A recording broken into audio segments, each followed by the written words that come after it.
पिछले कल हुई थी, क्या कोई डिस्कशन इस पर हो पाई है? कौन सी नई पॉलिसी तैयार की जा रही है? नहीं, आज जो है कैबिनेट कमेटी की ऑन एम्प्लॉयमेंट दोबारा से मीटिंग हुई है, जिसमें राजस्व मंत्री जगत सिंह नेगी जी और शिक्षा मंत्री रोहित ठाकुर जी भी शामिल हुए हैं। और आज हमने जो है सेक्रेटरी एजुकेशन और सेक्रेटरी लॉ को भी बुलाया था और विस्तृत रूप से जो है वो हमने चर्चा की है।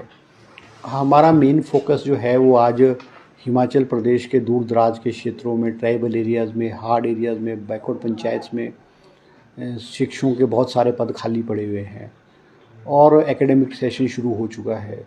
जैसा मैंने कल भी कहा कि पब्लिक सर्विस कमीशन और सबऑर्डिनेट सर्विस बोर्ड में जो भर्ती का प्रोसेस है वो बहुत धीमा है और जिस हिसाब से रिटायरमेंट हो रही है या कोई नए इंस्टीट्यूशन खुलते हैं उस हिसाब से जो भर्ती नहीं होती है और इसमें हो ये रहा है कि हार्ड एरियाज़ में अधिकतर पोस्टें जो उन हार्ड एरियाज़ में खाली है, तो बच्चों के भविष्य के साथ खिलवाड़ हो रहा है और टीचर्स नहीं है।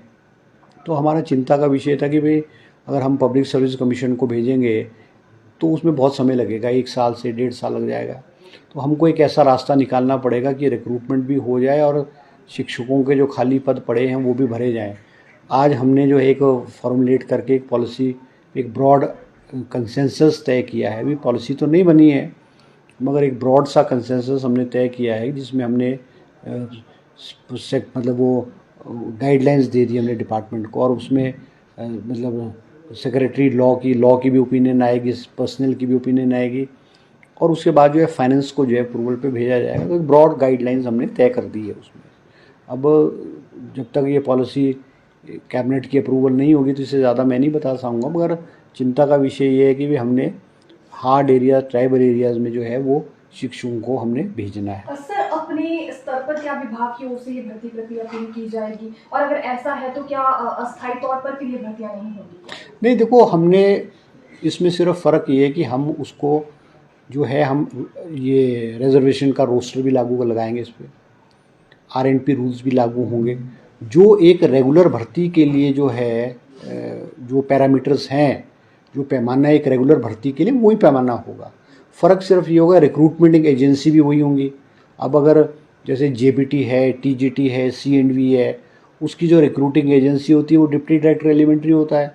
तो इस प्रोसेस में भी जो रिक्रूटमेंट है वो डिप्टी डायरेक्टर एलिमेंट्री ही जो करेगा और जो कॉलेज +2 के लेक्चरर्स हैं उसकी भर्ती जो है डायरेक्टर, जो कॉम्पिटेंट अथॉरिटी है वही उसको करेगा। और हमने उसमें कहा है कि उसमें वाइवा कोई भी नहीं होगा, on the basis of merit. वो जो उसमें उसके 10th के एग्ज़ाम्स होंगे या +2 के होंगे या उसकी जो एकेडमिक डिग्री होगी उसकी और टैट के जो नंबर होंगे उस आधार पे, एकेडमिक के आधार पे जो है वो उसको जो भर्ती की जाएगी। ठीक है, ये कोई परमानेंट भर्ती तो नहीं होगी, अभी तो हमने उसमें वो नहीं किया है कि कैसे होगी क्या होगी, मगर परमानेंट नहीं होगी तो ये फ़िक्स टाइम की होगी। जब तक रेगुलर नहीं आएंगे फ़िक्स टाइम की होगी। और मगर ये है कि भी सैलरी भी जो है वो कैबिनेट डिसाइड करेगा या मुख्यमंत्री जी करेंगे, फाइनेंस में जाएगी। तो इसको जो सब कमेटी की परसों दोबारा हमने मीटिंग बुलाई है और परसों जो है हम इस पॉलिसी को कैबिनेट को भेज देंगे। सर, अभी कुल कितने पद ये शिक्षा विभाग में दिए जा रहे हैं? अभी हमने डिपार्टमेंट को कहा है कि पिछले साल, 1 साल में मतलब 1 अप्रैल 2022 से लेकर के अब तक 1 साल तक जो हिमाचल प्रदेश में पोस्टें किन स्कूलों में किस कैटेगरी की खाली है, हमने एजुकेशन डिपार्टमेंट को कहा है।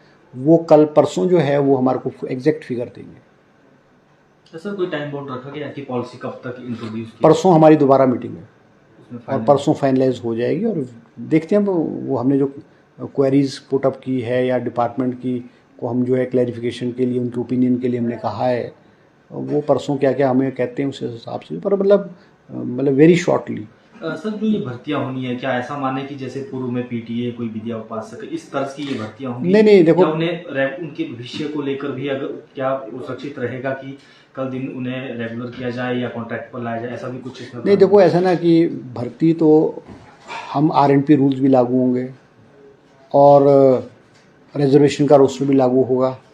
पूर्व की भर्तियां हुई थी वो एसडीएम के थ्रू होती थी।